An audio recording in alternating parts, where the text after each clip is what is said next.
દશરથજીની ઘણી લાંબી આયુ થઈ ગઈ, ખૂબ ધર્માત્મા હતા, ખૂબ જ યજ્ઞ દાન તપ કરતા હતા. પણ એક બાર ભૂપતિ મન માહી ભઈ ગલાની મોરે સુત નાહી. ખૂબ સંપત્તિ બધું હતું, યશ હતું, પણ સંતતિ નથી. કીધું સંતાન વગર અમારું આટલું મોટું રાજપાઠ કોણ ચલાવશે? એટલે મનમાં ગ્લાની થઈ તો ગુરુ પાસે ગયા. ગુરુ ગ્રહ ગયું તુરત મહી પાલા. ગુરુ પાસે જઈને એમણે પોતાનું સુખ દુઃખ સબ નિજ ગુરુ સુનાવ્યું. પોતાનું સુખ દુઃખ બધું ગુરુને સંભળાવ્યું. ગુરુએ કીધું ચિંતા ના કરશો, હોય અહીં હવે તમને એક નહીં 4 પુત્રોની પ્રાપ્તિ થશે. પછી એમણે એક પુત્ર કામેષ્ટી યજ્ઞની સલાહ આપી અને શૃંગી ઋષિને બોલાવ્યા. ખૂબ જ સુંદર પુત્ર કામેષ્ટી યજ્ઞ થયો અને ત્યાં અગ્નિદેવ એ યજ્ઞ કુંડથી પ્રકટ થયા. ચરુ લઈને પ્રકટ્યા હતા.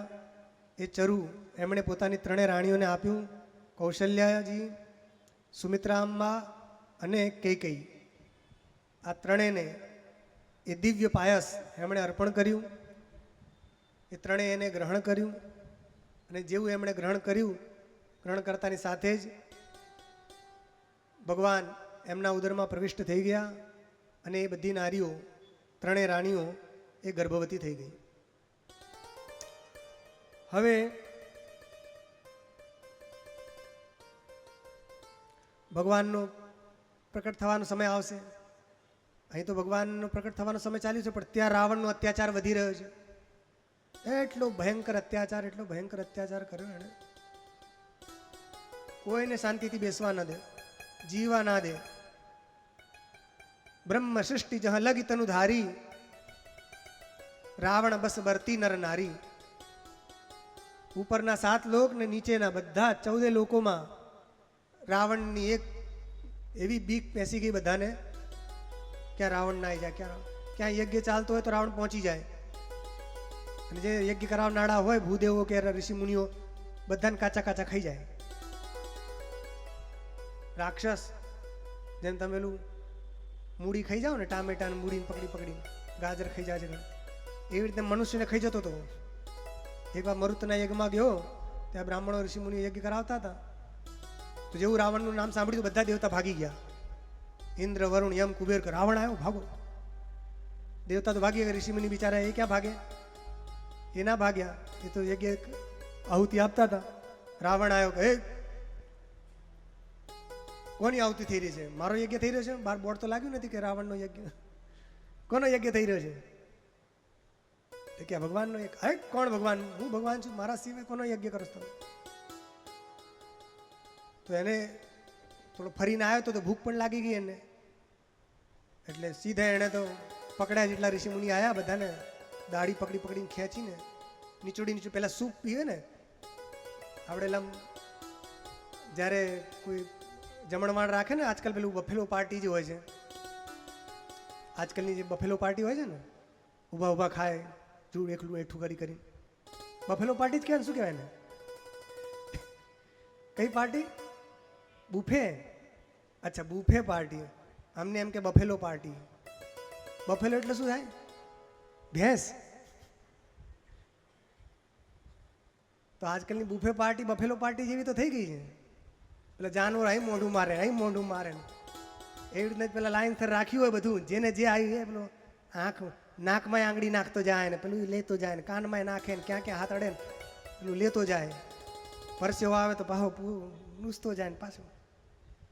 એ જ પાર્ટી આજકાલ ચાલે છે. તો એ અન્ન એ દૂષિત અન્ન થઈ ગયું. તો પવિત્ર અન્ન ગ્રહણ કરવું જોઈએ. તો માણસ જેવું અન્ન ખાય એવી એની બુદ્ધિ થઈ જાય. તો આજકાલ જે આ બધું અપરાધ થઈ રહ્યા છે મોટા ભાગના, એ આપણે ખોટું અન્ન ખાઈ રહ્યા છીએ. તો અન્ન જે સ્થાનમાં ઉત્પન્ન થયું હોય એ સ્થાન પણ પવિત્ર હોવું જોઈએ. અને એ બનાવવાવાળો જે હોય કે બનાવવાવાળી જે હોય એ પણ પવિત્ર મનથી જો ભોજન બનાવે અને પવિત્ર સ્થાન પર બેસીને પવિત્ર પાત્રમાં જો આપણે ભોજન કરીએ તો આપણી બુદ્ધિ પવિત્ર બને. ખરાબ જગ્યા ઉત્પન્ન થયેલું અન્ન, ખરાબ વ્યક્તિએ લાવેલું, ખરાબ વ્યક્તિએ બનાવેલું અને ખરાબ જગ્યાએ પરોસેલું, ખરાબ પાત્રમાં ભરેલું રાખેલું જો અન્ન આપણે ખાઈએ તો આપણી બુદ્ધિ ખરાબ થઈ જાય. જેવું ખાવ અન્ન એવું બને મન. એટલે જ્યાં સુધી સંભવ હોય તો પવિત્ર અન્ન ગ્રહણ કરવું જોઈએ, તો તમારી બુદ્ધિ પવિત્ર થશે. તો રાવણ એટલો અત્યાચાર કર્યો, કોઈને જીવા ના દે. ત્રાહી બધાએ વિચાર્યું કે બસ હવે તો જે પણ પૂછે કોણ, તો રક્ષા કોણ કરશે? તો ભગવાન કરશે, સીતારામ. કે જ્યાં સુધી નથી પ્રકટતા ત્યાં સુધી શું કરીએ? કે સીતારામ સીતારામ સીતારામ કહીએ, જાહી વિધિ રાખે રામ, તાહી વિધિ રહીએ. બધા કોઈ પણ પૂછે ને કે બતાવો મહારાજ ક્યારે ભગવાન આવશે? એટલે ભગવાન જ્યારે આવશે ત્યારે આવશે, તું પહેલા સીતારામ સીતારામ કર. પુણ્યાત્માઓની રક્ષા કરવા માટે ભગવાન આવે છે, તો તમે સજ્જન બની જાઓ તો ભગવાન રક્ષા કરવા માટે આવશે. દુષ્ટો તો વધી જ રહ્યા છે, કેટલા બધા દુષ્ટો થઈ ગયા. હા, તો અમે રાવણની વાત આપને બતાવતા હતા. બફેલો પાર્ટી આવી ગઈ વચ્ચે. તો રાવણ જે છે એણે શું કર્યું? હા, તો આજકાલની જે પાર્ટીઓ થાય છે તો અમને એવી જાણકારી મળી છે કે પહેલાં પેલું સૂપ પીવડાવે, લાલ રંગનું પેલું ટોમેટો સોસ. શું કહેવાય ભાઈ? ટમેટો સોસ ને કંઈક પીવડાવે, સૂપ. તો એ કે પૂછ્યું આ કેમ? તો કે આ પીવો એટલે ભૂખ લાગે. તો સૌથી પહેલાં ગેટમાં એ રાખેલું હોય કે પીવો. એ મોટા મોટા ઘરના લોકો હોય ને પેલા પીવડાવે, અને પીવડાવ્યા પછી તરત ભોજન શરૂ નહીં કરે, કે પેલા અડધો કલાક આમ ફરો, બધું ચેક કરો અમે કેટલો ખર્ચો કર્યો છે, બધું જોડાવડાવશે. હા, ત્યાં આ ઇટાલિયન છે, આ જર્મનથી આવ્યું છે, આ અમેરિકાનું છે, આ યુરોપથી, બધું બતાવશે. પૈસા એટલે જ ખર્ચા કર્યા છે, જ્યાં સુધી દેખાડીએ નહીં ત્યાં સુધી ક્યાં મન લાગે. બધું ફરાવશે અને પછી કહેશે કે બધું ફરી લો પછી જમવા આવો. એટલી આઈટમો બનાવેલી હશે. તો દેખાડે કેમ? કે ત્યાં સુધી એની ભૂખ લાગે. તો પેલું સૂપ પીવો એટલે પેલું અંદર જઠરાગ્નિને ઉદ્દીપ્ત કરે, એટલે બહુ જોરની ભૂખ લાગે, અને વધારે ભૂખ લાગે એટલે પેલું વધારે સારી રીતે ખાય. અને ખાધા પછી પ્રશંસા કરે કે હા, એમના લગ્નમાં ગયા હતા રિસેપ્શનમાં, ખૂબ સરસ ભોજન. તો એના માટે પેલું સૂપ પીવડાવાય છે, ભૂખ વધારવા માટે. કારણ કે ખાય નહીં તો કેટલી જગ્યાએ જવાનું, એક કુડો ખાઈને આવી જાય. તો રાવણે શું કરતો હતો? એ પણ સૂપ પીતો હતો, ભૂખ લાગે એટલે. તો કયું સૂપ પીવે? તો એ લોહી પીતો હતો. મનુષ્યનું લોહી પીતા હતા. રાક્ષસો બધાને ખાઈ જાય, કોઈને મૂકે નહીં.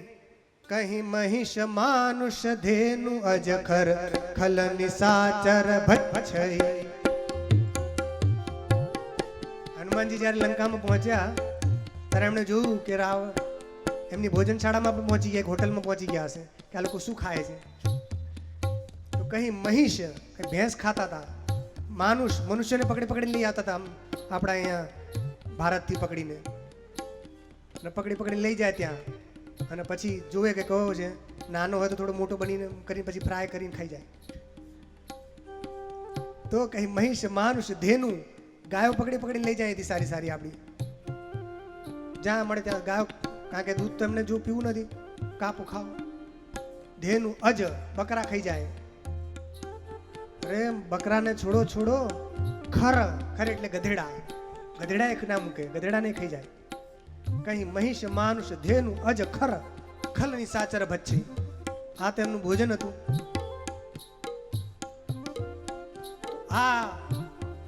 રાવણે શું કર્યું? વાલ્મીકી રામાયણમાં લખેલું છે. આ તો માનસનું અમે સુંદરકાંડનું બતાવ્યું.